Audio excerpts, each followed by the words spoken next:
Komunikacioni në Tetov vazhdon të zhvillohet me vështirësi për shkak të veturave të keq parkuara. Policia gjatë 28 ditëve të fundit ka shqiptuar 602 dënime, ndërsa vetura e Merimangës ka intervenuar në mbi 300 raste. Megjithatë, komunikacioni vazhdon të jetë kaotik.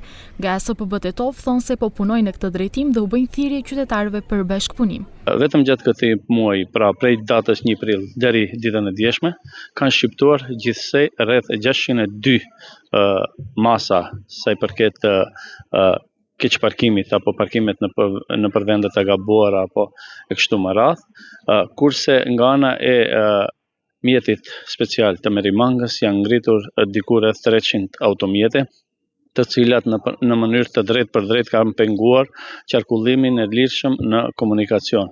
Kështu që kolegët në teren vazhdojnë të marrin masa adekuate. Nga komuna e Tetovës thonë se situata është e përmirësuar krahasuar me të kaluarën dhe paralajmërojnë se javën e ardhshme do të mbahet një debat publik, ku do të prezantohet studimi i ri për rregullimin e komunikacionit. Në këtë drejtim, komuna e Tetovës së bashku me SPB-n kanë bërë domethënë një lloj morrie aksionesh, të cilat mund të them se kanë rezultuar me sukses.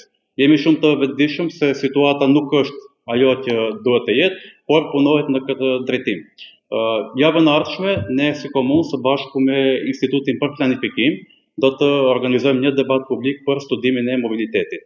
Në këtë debat, domethënë do prezantohen analizat e para të cilat janë bërë, problematikat e rrugëve, si dhe rikategorizimi i rrugëve. Vetëm gjatë ditës së djeshme, SPB Tetov ka shqiptuar 50 dënime për keq parkim, prej të cilave 35 kanë qenë në qytetin e Tetovës.